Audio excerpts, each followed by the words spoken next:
Viver em Equilíbrio, o podcast da Construtora Equilíbrio está no ar. Conectando você às novidades do mercado imobiliário, curiosidades, entrevistas e muito conteúdo de qualidade. É alto padrão de informação compartilhada direto de Curitiba, nosso lar há 50 anos. Entre e ouça à vontade. Bom, continuando o nosso assunto aqui sobre neuroarquitetura e o impacto da arquitetura na vida das pessoas, com a Bruna, que é arquiteta, e gentilmente cedeu seu tempo aqui para nos explicar um pouquinho sobre isso. Bruna, um pouco para trás, num outro momento, no outro episódio, você comentou que a arquitetura não é só estética, né? E você falou muito da questão do ser humano, né? De ter essa relação de empatia com o cliente, de olhar para o ser humano e entender as suas motivações e as suas memórias e os seus sentimentos. Se a arquitetura não é só estética, e eu vejo que hoje as pessoas enxergam muito a arquitetura como estética, né? Sim. Durante muitos anos eu acho que isso aconteceu e eu vejo que isso está começando a mudar assim aos poucos com profissionais como você que estão levando para esse caminho, né? A gente fala de sentimento, a gente fala de coisa, né? Do impacto que as pessoas sentem dentro de um ambiente.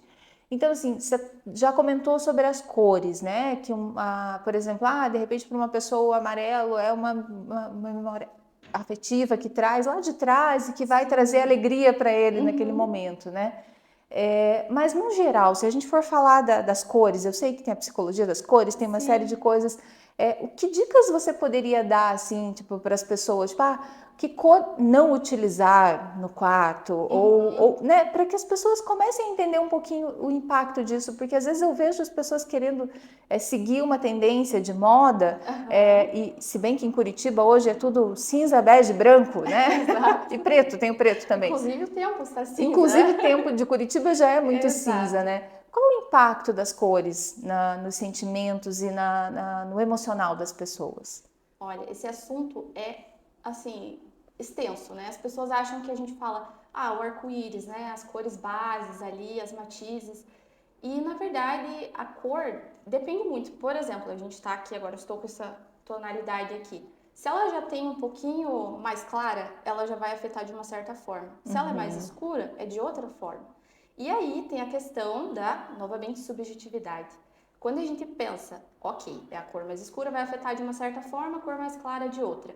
Só que a pessoa é o ponto-chave para a gente entender se aquilo que a gente está interpretando, como a gente comentou do amarelo, de fato vai ser, né, esse sentimento. Porque, como até você falou, né, o tempo cinza, hoje em dia tudo muito cinza, bege, branco, por que a gente gosta disso?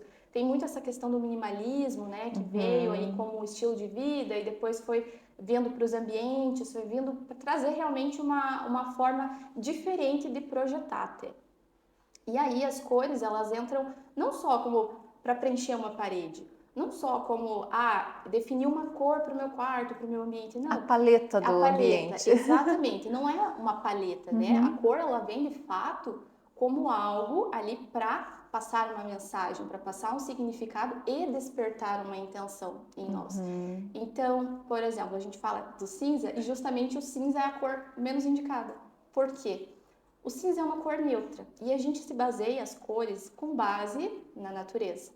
E quando a gente pensa que cor na natureza tem o cinza? Pedra. As cinzas de queimadas. Quando a gente vê, por exemplo, também marrom, né?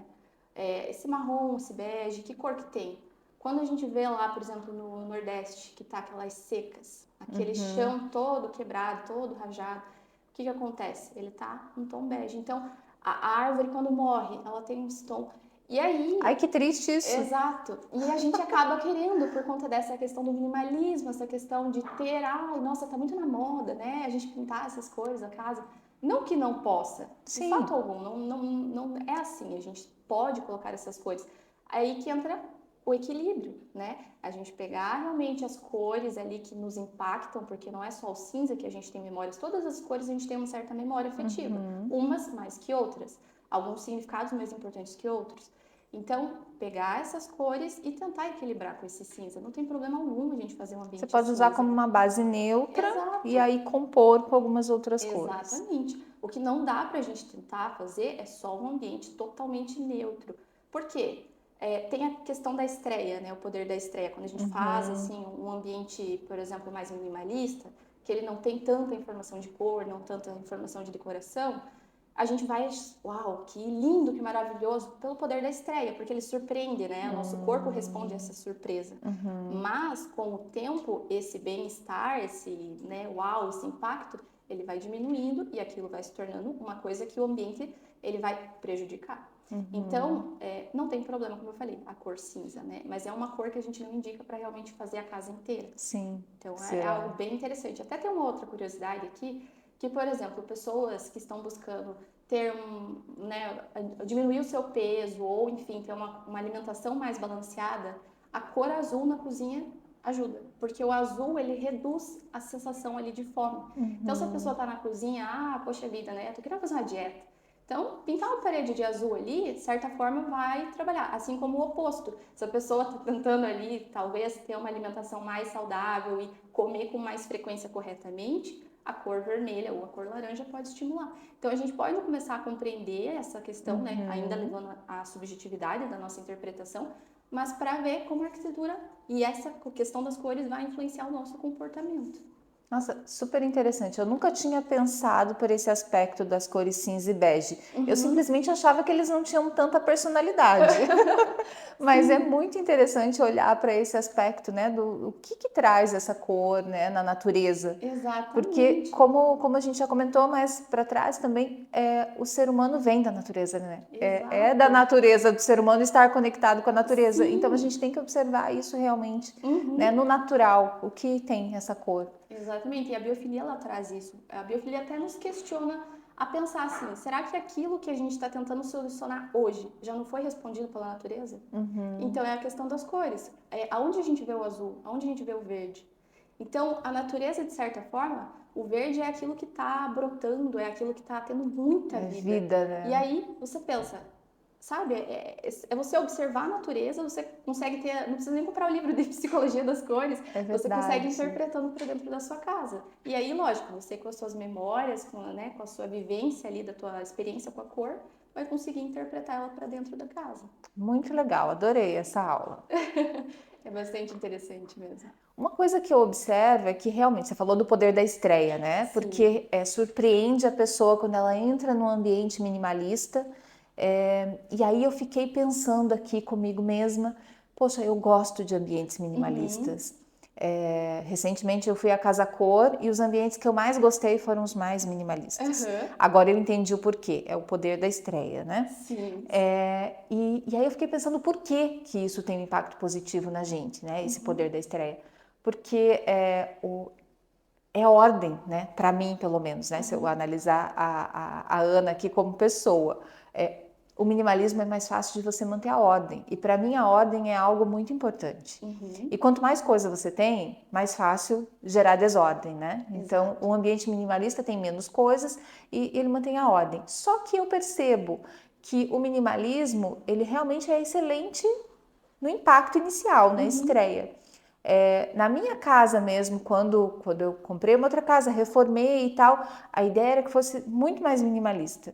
E com o tempo eu vi que eu fui agregando coisas, e esses dias eu pensei isso, falei, gente, como a gente tem a capacidade de comprar coisa e acumular coisa, e não acumular, mas é porque assim, aquilo faz sentido para mim, uma plantinha, eu fui colocando um quadro a mais, uma luminária a mais, uma plantinha a mais, uma mesinha lateral num canto que estava mais vazio. Pronto, acabou o minimalismo da minha casa. Por que a gente faz isso? E assim, é certo? É errado? Né? Queria que você falasse um pouquinho sobre isso. Olha, isso é uma coisa muito bacana também de a gente pensar, porque assim, o minimalismo, é como você comentou, né? A gente olha assim aquele ambiente, uau, que lindo, o poder da estreia. Mas aí falta o senso de identidade, que é o que somos, né? Nós, seres humanos, cada um é muito único. Se uma arquitetura, por exemplo, a gente vai construir uma nova edificação, o lote, o terreno, ele é muito único, ele tem os parâmetros muito únicos, a topografia dele é muito única. Então, a gente não consegue reproduzir aquilo, até vai, mas a gente não consegue com fidelidade. E aí, quando a gente coloca o ser humano dentro desse espaço, que aí cada ser humano é muito único mesmo, pode ser criado pela mesma pessoa e irmãos, né? A gente vê essa questão da relação dos irmãos, são muito diferentes.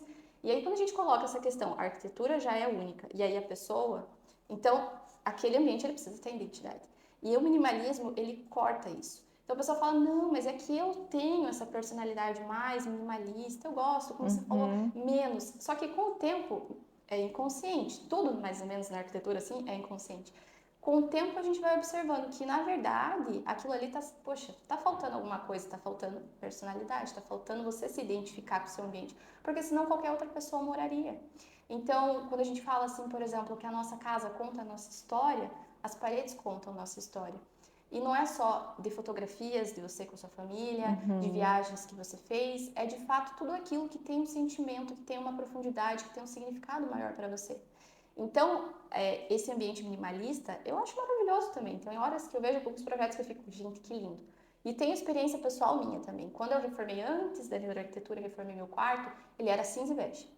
E aí eu comecei, mas não tá certo isso aí, comecei a estudar neuroarquitetura, pronto, descobri. Hoje em dia ele é colorido, ele tá cheio de decoração, é assim. E não é porque eu entendi a neuroarquitetura, não é só por isso, eu senti a necessidade, assim como você sentiu na sua casa. E é justamente isso. Então, nós pensarmos que o ambiente é uma coisa só simplesmente para ser utilitarista, com o tempo ela vai cobrar um valor muito alto sobre nós. Sim. E aí entra a questão da saúde, do bem-estar. E o ambiente minimalista, infelizmente, ele acaba induzindo a gente à ansiedade, à depressão, a problemas de saúde mental mesmo, porque não temos a estética, a questão da beleza, a questão do contato com a natureza, a biofilia. E aí, ambientes que tem, a gente acaba também confundindo os termos, né? Que tem o minimalismo e o essencialismo. Sim. O minimalismo é quanto menos, melhor. E o essencialismo não, o que for essencial, como o próprio nome diz. Então, a gente precisa também ter esse cuidado, né? Se a gente quer, gosto de uma estética minimalista, então vamos para o essencialismo. Pegar tudo aquilo que é importante para você e colocar naquele ambiente, para você se identificar e se sentir parte, né? Ponto da sua biografia é esse ponto geográfico, na verdade, né? Que é a sua casa, a sua identidade. Casa. E para casa ser um lar, né? A gente precisa colocar tudo isso junto, né? Toda essa conexão humana, essa essência de cada um, né? E aí você falou do essencialismo e eu penso nisso, porque o que é essencial para mim pode não ser para outra pessoa. Exatamente. Mas para mim é essencial, né? Então tem coisas que a gente tem que, se aquilo te faz bem, te dar valor. Isso me remeteu muito ao outro apartamento que eu morava antes e que eu sempre falo, nossa, eu nunca fui tão feliz em um lugar que eu morei quanto eu fui naquele apartamento no período que eu vivi lá. E eu fiquei pensando, o que me trazia? Porque, gente, era um apartamento pequenininho, né? E o que trazia de felicidade para mim? E agora você falando, eu comecei a lembrar. Tinha cor, tinha elementos de cor, a cor que eu mais gostava, azul, porque o azul é o que eu mais gosto, então tinha azul em detalhes. Eu tinha minha estante de livros com aquele monte de livro aparente, assim, isso me fazia feliz, sabe? Eu acho que era uma coisa, e hoje eu tento guardar todos os livros, né? Para não ficar pegando poeira, para não ficar aparecendo, arranjei lugar para todos eles. Mas quando eu olho a cabeceira da minha cama, quando eu olho o criado mudo ao lado da minha cama, ele está empilhado, cheio de livros, porque aquilo me faz feliz. Exato. Né? Então, é olhar para o que te faz bem e colocar isso perto de você. Exatamente. Por isso que a gente fala que a arquitetura, ela não é uma questão de você simplesmente olhar referências, olhar o que você gosta ali no sentido, né, do próprio ambiente e projetar. É o que você ama, é aquilo que as pessoas que você convive, é aquilo que você acredita, são seus valores. Por isso que eu gosto muito de falar do lar sendo nutritivo. Porque um verdadeiro ambiente que vai te proporcionar saúde, ele é nutritivo. Que é no sentido de que ele reforça seus bons hábitos, ele reforça seus bons valores, ele reforça suas crenças e aquilo vai se alimentando. Então, na sua questão dos livros, quando você tem os livros escondidos, por mais que você tenha o hábito de leitura, aquilo de certa forma, sabe, o que significa um livro escondido, né? Às vezes a gente acaba deixando de lado esse poder de interpretar certas coisas, né? Sim. E aí, aquela questão de o livro estar aparente já mostra, olha só, que delícia, o tanto de histórias, o tanto de conhecimento, o tanto de coisas que eu acessei durante a minha vida. E aquilo vai refletindo quem você é. Então, é por isso que quando a gente tem um ambiente que tem lá a nossa personalidade, justamente quando a gente, por exemplo, tem um quarto, né? Hoje em dia a gente vê quarto de casal, que tem 2 pessoas ali para pegar as 2 personalidades e transformar em um ambiente, né? A gente consegue pegar exatamente o que é importante para você. E justamente, quando é casal, tem, né, as suas semelhanças. Então, é trazer exatamente essa personalidade, que seja da família, que seja do casal, ou de uma única pessoa, para dentro da casa dela. Aquilo vai tornar feliz, que é exatamente o que você falou. Eu nunca fui tão feliz em um ambiente, porque ele refletia sua personalidade. Bruna, a gente estava falando, inclusive, de adaptar, né, personalidades diferentes no mesmo ambiente e a mulher sempre sai vencendo nesses casos, né? A gente sempre... Olha aí, meu histórico de clientes também vejo isso. Mas até porque eu acho que a mulher presta mais atenção no que ela sente, no que... Ela dá mais valor nessas coisas, né? Então, assim, a arquitetura impacta de fato, no geral, todas as pessoas. Mas eu acho que as mulheres têm mais sensibilidade para isso. Não generalizando, claro que tem homens que também têm essa sensibilidade. Inclusive, a gente tem grandíssimos arquitetos aí que têm essa sensibilidade, né? Exato. Não é uma questão de gênero, mas é cultural, eu diria, né? Que a mulher foi educada de uma forma que ela presta mais atenção nessa coisa. Então, fala mais pra gente desse impacto da arquitetura nas pessoas. Traz mais informação, porque está tão rica essa conversa que a gente pode ajudar muita gente com isso. Ah, com certeza. Essa ideia da gente trazer, então, esse impacto, como que a gente pode dar um exemplo, assim, da arquitetura mesmo? No nosso subconsciente, a questão dos sonhos, né? Que aí já vou entrar numa questão um pouco mais psicológica, né? Mas os nossos próprios sonhos, eles têm um significado. Hoje em dia tem até muito meme, né? Ah, sonho tem significado. Daí tinha lá um dinossauro fritando ovo na cozinha da avó. Aí a pessoa fica, como que isso tem um significado, né? Mas de fato tem. Só que não é aquelas grandes coisas, não é a resposta para a tua vida, vai achar seu propósito. Sim. São pequenas coisas do dia a dia que a gente fica ali 2 horinhas tentando resolver uma questão. O sonho, de certa forma, vai passar, né, a mensagem inconsciente para a gente tentar resolver algo. E aí o que acontece? Nos nossos sonhos, nós sempre estamos em um ambiente, seja ele físico, seja ele natural. E o que acontece?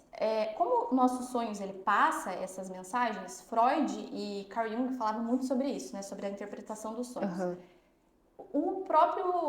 Nosso próprio inconsciente vai passar essa mensagem através deste sonho. Então, vamos supor que você sonhou com uma artista famosa, que você tem uma admiração muito grande por ela, e ela estava na casa dos seus pais. Você nem mora mais com seus pais, mas ela estava lá.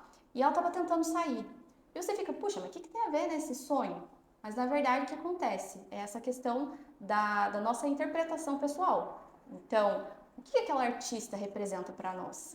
Então, a artista pode representar a sua carreira, você querer ter um sucesso na sua profissão. E o ambiente que o seu sonho escolheu, a casa dos seus pais, significa o que para você? Segurança, estabilidade. Essa artista tentando sair, aqui é um exemplo, né? Mas essa artista tentando sair dessa casa é o quê? Nada mais é do que você tentando alcançar o seu sucesso na sua carreira, só que você tá não tentando abrir mão ali da estabilidade e da segurança. Então, assim, se o nosso próprio inconsciente trabalha com um ambiente totalmente alimental, que não existe, por mais que ele exista fisicamente, assim, na nossa mente ele não existe. Então, se ele entende que aquele ambiente ele passa uma mensagem, que ele passa um propósito e tem um significado, imagina o que a gente está experimentando e vivenciando o ambiente com todos os nossos sentidos. Então, mentalmente e fisicamente. Como eu comentei no podcast anterior, nós sentimos ele através até dos nossos músculos, dos nossos ossos. Então, imagina como é o impacto. Quando a gente pensa, então, que o nosso inconsciente, né, não é nem um motivo consciente, o inconsciente, ele já tem essa visão de que o ambiente importa, o ambiente vai te passar uma mensagem, imagina como é você realmente, de fato, observar que a arquitetura e o ambiente, ele está te influenciando de alguma forma. Você sabe que isso, mais uma vez, você falando e eu aqui divagando, né? Eu sonho muito com a antiga casa dos meus pais, não com a casa atual deles, mas com o local onde eu vivi enquanto criança. Então, assim, as memórias que esse ambiente trouxe para mim, né? Sim. As memórias que esse ambiente registrou no meu cérebro, no meu inconsciente e que no sonho é acessado frequentemente.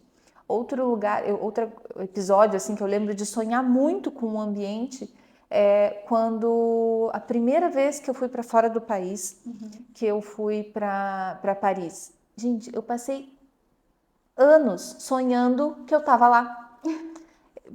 Né? E eu acho que isso mostra o impacto que o ambiente teve em mim, né? E que no sonho eu voltava para lá sempre. Então, a gente não tem noção do impacto que os ambientes geram na gente. Exatamente. Né? Isso é uma das coisas que até no meu próprio trabalho eu faço, é tentar mostrar realmente a arquitetura. Eu digo arquitetura, mas vamos falar ambientes, né? Tudo que é construído, que está fechado ali entre quatro paredes ou não, é o que vai impactar a nossa vida. E tem até essa questão de duas formas. Existem várias formas que a gente pode falar sobre como a gente interpreta o ambiente, como a gente vivencia o ambiente, como a gente está experienciando. E duas que eu posso mencionar, uma delas é a identificação mimética, que nada mais é do que você imitar um comportamento, ou você, enfim, tentar igualar a um objeto ou se igualar a uma pessoa. Identificação mimética. Identificação isso. mimética, Tá. exato. Então, o que acontece? A gente tem uma certa tendência a ver rosto, a ver faces nas coisas. Objetos inanimados, arquitetura, em tudo. E quando a gente encontra um rosto, né, em algum lugar, a gente acaba, de certa forma, inconsciente, tendo uma atração por aquilo, se sentindo um pouquinho melhor. Então, por exemplo, num nó de uma madeira, numa textura da madeira, alguma coisa assim, é isso exatamente. Que você está citando. Tá. Por exemplo, agora aqui olhando a câmera, ele tem ali 2 olhinhos e uma boca, eu consigo, de certa forma, observar isso. Então, por quê? Porque, de certa forma, as pessoas entendem. Tem hoje em dia muitos estudos, né, que evidenciam isso, que a gente tem uma certa atração pela face. Crianças, por exemplo, desenham casas que têm lá suas duas janelinhas e a portinha, representando os olhos e a boca. Então, a gente tem muito disso, né, dessa identificação mimética. Só que o que acontece? Quando a gente tem essa questão da arquitetura influenciando a nós, quando a gente, de fato, vivencia aquele ambiente, a gente tem essa identificação mimética com ele, a gente acaba, todas as formas dele, todos os significados, a gente vai incorporar a nós mesmos. Então, ele vai estar impactando a forma como a gente vive. E, por exemplo, toda arquitetura já construída, ela tem um certo propósito, ela tem um certo significado. Porque a pessoa que idealizou aquela arquitetura, seja a cidade, sejam construtoras, seja um arquiteto, ela tem um certo propósito. Mas todo aquele a nossa observação daquele ambiente, ele vai ter um significado subjetivo. Então, depende muito de como nós vamos estar interpretando esse ambiente. Então, a forma dele e esse significado subjetivo vai impactar a nossa vida. Então, se a gente pensar que, foi um museu. O museu foi projetado para que as pessoas se sentissem assim, entrando dentro da história, né? Entrando naquela época. Só que se para você não tem uma certa afinidade com aquilo, é aquilo que vai impactar você, não é a ideia do arquiteto ou do museu, né? E aí também tem a questão da segunda forma, que seria o ser humano, o homem, como uma medida de tudo. Então a gente vê muito isso na arquitetura grega, na arquitetura romana, na arquitetura clássica. É a proporção áurea? É isso? Isso, exato. Eu já estudei isso em algum momento da vida. Exato. Então, assim, a arquitetura grega usava muito isso. O homem era a medida de tudo. E hoje em dia a gente vê isso. Quando a gente entra, por exemplo, num ambiente que tem um pé direito muito alto, a gente, lógico, né? Nós, arquitetos, e que a gente trabalha aí com arquitetura, engenheiros, enfim, a gente sabe que tem ali seus parâmetros a serem seguidos, tem questão de conforto térmico, acústico e tal, mas, no geral, a gente observa que aquilo não tá certo para nossa altura. E a gente fica assim, sabe, por que isso, né? Então a gente fica, ok, a ergonomia diz muito isso, né? A ergonomia fala, essa mesa, ela está na altura correta para a pessoa, ou não. Então, o homem, ele acaba sendo a medida de tudo. E aí, quando a gente vai, por exemplo, numa igreja, que aí ela tem um pé direito enorme, por que que isso não se encaixa? Porque lá dentro, a maioria das pessoas conhece que uma igreja é uma casa de Deus, por exemplo, e aí lá dentro o homem não é a medida de tudo. Então, a gente está lá, a gente está sendo influenciado justamente, a arquitetura tem essa intenção de que a gente esteja lá e a gente sabe que tem uma divindade, a gente sinta isso. Então, a arquitetura é proposital para esse sentimento. E aí, por que eu estou explicando esses dois conceitos? Porque nós projetamos, nós moldamos essas arquiteturas, esses ambientes, e aí elas vão nos moldar e elas vão nos projetar. E onde que a gente tem o poder sobre isso? O nosso lar. Porque a cidade a gente não consegue controlar, já é um projeto, já está moldado, então ela só vai influenciar. E tem muitos agentes moldando a cidade, né? Não está na nossa mão especificamente. É algo muito genérico, né? E aí quando a gente traz isso para o nosso lar, é onde a gente tem o poder na nossa mão de fazer o quê? A gente pensar o que a gente quer, os objetivos que a gente deseja, se a gente quer mais bem-estar, se a gente quer mais saúde, ou se, por exemplo, quer ficar mais ativo porque consegue, com a cor tal, fazer mais coisas. Então, a gente consegue pensar, eu quero isto, vou projetar o ambiente para que aí ele reflita isso em mim. Então, esse é o poder da gente analisar esse impacto da arquitetura, né? A gente entender que no nosso lar é justamente esse poder que nós temos. A cidade vai influenciar a nossa. A gente pode mudar o trajeto da rua para a rua de baixo, mas ela vai continuar influenciando. E já no nosso lar, na nossa casa, a gente tem o poder sobre isso, né? Nós podemos moldar. E é como você tinha falado. Então, por exemplo, quero colocar mais um quadro, por quê? Você tem esse poder de saber que aquele quadro vai te influenciar, né? E aí a gente vai moldando e entendendo o impacto realmente do ambiente sobre a gente. Maravilha, excelente. Bruna, a Construtora Equilíbrio está com esse projeto, então, de gestão das emoções em parceria com Augusto Cury. E o mote principal desse projeto é Mentes Saudáveis, Lares Felizes. Né? A nossa proposta sempre foi de construir imóveis para serem transformados em lares. E a gente entende que transformar um imóvel num lar não é algo simples, né? Não é simplesmente a construção que representa já o lar. Até como o Marcos Araújo comentou num podcast que a gente gravou, o lar e o imóvel e a casa, o apartamento, eles só são sinônimos no dicionário, né? Sim. Na vida real a gente sabe que a casa ou o apartamento não é necessariamente um lar e precisa de muito mais para transformar num lar. E claro que a gente traz aí essa questão da mente saudável, né? Quando você consegue ter mentes saudáveis, né? Pessoas emocionalmente e psicologicamente saudáveis dentro de uma casa, a chance dela se transformar num lar é muito maior, né? Como que a arquitetura pode nos ajudar a trazer mais saúde mental e proporcionar então esses lares felizes? Existe alguns caminhos que a arquitetura pode nos ajudar, que pode nos dar para realizar esse objetivo tão nobre? Olha, quando a gente fala de saúde, quando a gente fala de bem-estar, principalmente na saúde mental, é um tema que acho que não existe um momento mais propício para a gente falar sobre isso, né? E programas assim são extremamente importantes. Até em 2019, isso é um dado que assim impacta muito. Em 2019, o Fórum Econômico Mundial ele detectou que a saúde mental ela é um problema à economia global. Por quê? Quando a gente fala sobre a questão da saúde mental, quando tem, por exemplo, alguma coisa da saúde física, né? A gente pode até estimar um processo de cura e o tempo de cura da saúde física. A saúde mental, além da gente ter um processo mais difícil e ainda com diversos fatores, a gente não consegue estabelecer o prazo para a pessoa ter essa cura. E é justamente aonde o lar, o ambiente entra. Por quê? Hoje em dia também, infelizmente, é a época que a gente mais constrói ambientes, seja corporativo, residencial, comercial, que são ambientes estressantes. E nós estamos muito estressados agora, né? A nossa saúde mental nunca foi tão falado, né? É a doença do século, né? A questão da depressão, ansiedade. A estatística diz que 1 em cada 2 pessoas vai ter problemas de estresse, psicológicos. Exato. Então, isso é muito grave. Quer dizer que de coisa. nós duas, pelo menos uma vai ter, entendeu? Exatamente. Então, isso é uma coisa muito grave, né? Se a gente colocar realmente em números grandes, é muita pessoa. Sim. E aí, realmente, o ambiente, a gente agora já entendendo que o ambiente impacta e, de certa forma, tendo alguns gatilhos ali pra gente fazer com que esse ambiente vá respondendo. Então, a arquitetura, ela entra nesse sentido, porque aonde você trabalha, mas principalmente onde você mora. Porque, como a gente comentou anteriormente, o fora, né? Então, seja a cidade, seja as propostas que a gente tem dos ambientes externos para que eles nos forneçam ali certas informações, positivas ou não, mas é no ambiente interno, nosso ambiente ali da nossa casa, que a gente consegue moldar. Então, a saúde mental, a biofilia é uma coisa que é muito importante, né? Por quê?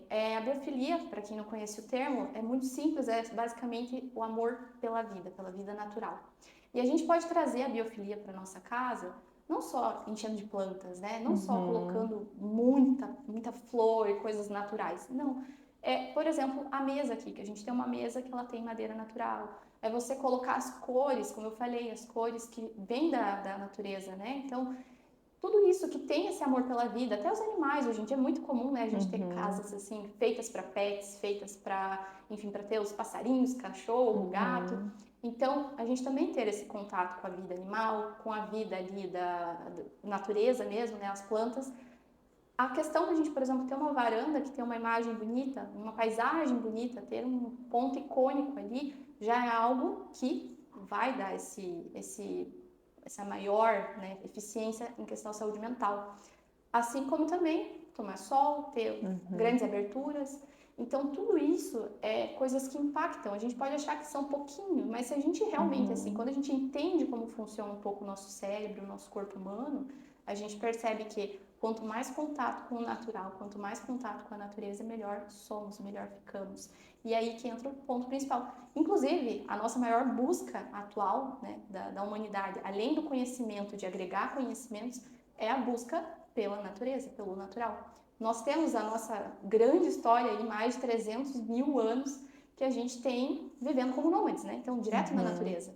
E aí só depois ali da civilização mesmo que a gente começou a viver em ambientes mais fechados. Sim. E 90% do tempo a gente passa em ambientes fechados. Então, trazer a natureza, reviver isso para dentro dos nossos lares, de certa forma mexe diretamente com os nossos genes, com a nossa fruto da natureza, né? Somos isso. A nossa essência, É a nossa né? essência, exato. E por isso eu acredito que hoje é tão comum as pessoas buscarem atividades ao ar livre, né? Tipo, uma trilha, surfar, nadar no mar, a praia, o mar, né? As pessoas buscam na natureza os refúgios para sair daquela loucura do dia a dia, né? Exato. Você não vê ninguém falando assim, eu estou extremamente estressado, eu preciso ir para São Paulo, andar na cidade. Não é isso, né? A pessoa busca um lugar mais conectado com a natureza. Por quê? Porque isso conecta ela com a essência dela. Exatamente. Né? Exatamente. Eu acho que esse é o princípio. Hoje a gente vê todo mundo, preciso ir para a praia, preciso subir uma montanha, preciso fazer... Então, isso realmente conecta a pessoa com a sua essência. Exatamente. E é por isso que é tão importante ter construtoras igual a Equilíbrio, que se conscientiza desse problema, que se conscientiza dessa questão da saúde mental e saber que a gente tem essa necessidade de estar perto da natureza, de ter esse contato, como eu falei, dessa biofilia, né? O amor pela vida, o contato Sim. com a vida natural, para dentro dos nossos lares. Então, da forma que for, mas a gente precisa se conscientizar que, de certa forma, isso é uma escolha que a gente pode fazer, né? Aonde a gente vai morar? Então, qual edifício eu vou morar? A gente tem essa opção. O edifício que mais pega o sol, o edifício que tem uma boa vista, o edifício que tem grandes jardins. Então, quando a gente pensa que a gente tem esse poder de escolha entre um edifício e outro edifício, tirando, lógico, essa questão da metragem, essa questão do valor, quando a gente vê por esse lado do benefício, a gente está optando por ter saúde mental. E aí, saúde física. E a gente tem buscado realmente trazer isso, né, para os nossos empreendimentos no nosso novo lançamento aí, pré-lançamento ainda, não é um oficial, que é o Sangiovese. A gente falou muito sobre, na concepção do projeto, sobre uma arquitetura regenerativa, né, sobre um espaço em que é o ponto de recarga das pessoas, né? Das energias e do bem-estar. Então, para que realmente a casa das pessoas, o edifício para o qual elas voltam no final do dia, né, para sua casa, seja regenerativo, seja curativo.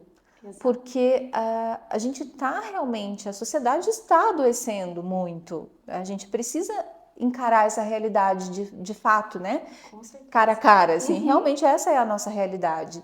E é isso aqui, ó, é um estalar de dedos para você acabar com a sua saúde mental. Então, qual o lugar que você mais passa tempo? Ok, você passa mais tempo no trabalho, em casa, são os 2 lugares em que você fica mais tempo durante a sua vida toda, se for olhar, mas a casa ainda ganha, porque você passa mais tempo em casa. Exatamente. Nem que metade desse tempo que você está em casa, você está dormindo, mas a qualidade do seu sono também impacta na sua vida, Com no certeza, dia a dia. com certeza. Então a gente tem que olhar para esses espaços realmente como espaços curativos, como espaços regenerativos, porque é aquilo que a gente faz com mais constância no dia a dia que tem mais impacto na nossa felicidade. Exatamente. Né? As pessoas falam muito, é uma viagem maravilhosa que eu fiz, né? Que isso me reenergiza. Sim, claro que isso vai te reenergizar. Só que quantas vezes no ano você tem a oportunidade de fazer uma viagem maravilhosa? Exatamente. E quantas vezes no ano você volta para sua casa no final do dia? Exatamente. Exatamente. Isso é de suma importância a gente falar. Porque não é só aquela questão mesmo do impacto, né? Não é só a viagem, não é só aquele edifício icônico, aquele edifício popular histórico que vai impactar a sua vida. A mesma quantidade que aquele edifício está impactando a sua vida, pode ser o Museu do Louvre, pode ser Versalhes, o mesmo impacto que aquele espaço está tendo sobre você, o seu lar vai ter. A panificadora que você vai todo dia comprar o pão, o posto de gasolina que você vai regularmente, todos aqueles ambientes você vai estar sentindo da mesma forma. Só que, como a gente falou, o único lugar que você tem total poder de saber como fazer ele funcionar para você, ser uma ferramenta para o teu bem-estar, é a sua casa. Então, lógico, a gente tem a questão do trabalho, né? A gente passa muito tempo no lugar de trabalho. Mas se você tiver, por exemplo, se você tem a oportunidade de colocar uma plantinha, um quadro que te lembra algo assim positivo, né? Então, seja uma pintura, ter esse contato, apenas uma imagem que a gente tenha da natureza, ela já vai causar bem-estar. Então, se nós tivermos essa visão de que temos esse poder na nossa mão, de transformar o ambiente a nosso favor, a gente está realmente seguros de que podemos prevenir essas doenças mentais e aí também essas questões da doença física, através do ambiente. Eu tô até arrepiada, porque isso mexe tanto comigo. Isso é uma coisa que, assim, acho que as pessoas não têm noção realmente disso, né? Do impacto que elas mesmas podem causar na sua própria vida. E, gente, se você não sabe como fazer isso, tem a Bruna aqui, a gente vai deixar os contatos dela. Isso. A Bruna vai passar aqui, a gente deixa na descrição do podcast os contatos da Bruna. Quem quiser falar mais sobre isso, quem quiser transformar o seu ambiente, começa lá com o seu quarto ou com a sua sala, né? De alguma forma, para trazer a sua personalidade, para fazer com que esse ambiente tenha um impacto positivo, que todo dia, quando você chegar em casa, você diga assim, Deus, obrigada por eu poder voltar para essa casa. Que eu acho que não tem nada melhor que isso.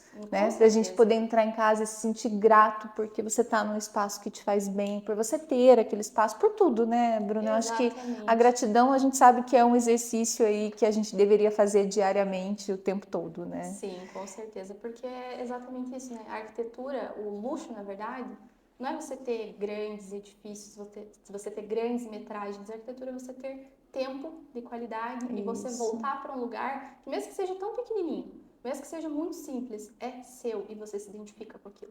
Então, esse é o ponto-chave. Até porque luxo hoje é ostentar a saúde mental, né?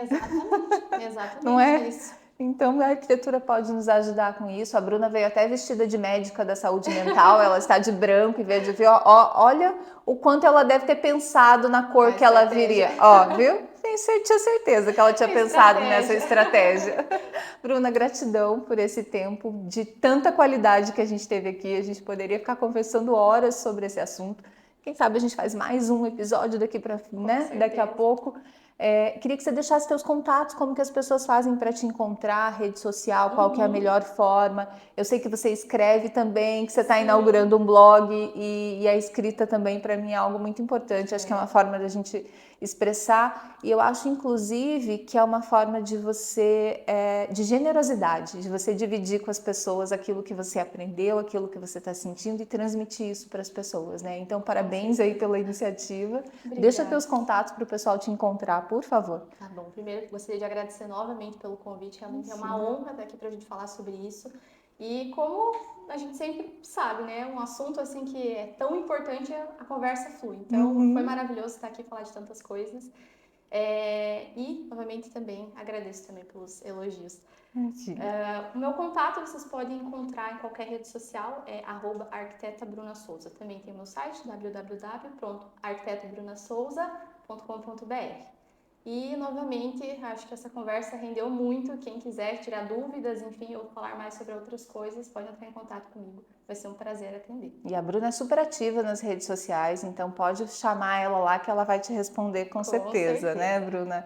O propósito dela é muito maior, é muito além de fazer ambientes bonitos, né, Bruna? Exato. Muito além. Isso que é tão legal e por isso que conecta tanto aqui com o nosso propósito também, e acho que por isso que foi tão enriquecedora essa conversa. Com certeza, a conversa foi realmente para a gente entender como viver em equilíbrio. É isso aí. Então, muito obrigada, pessoal. Até o próximo Viver em Equilíbrio.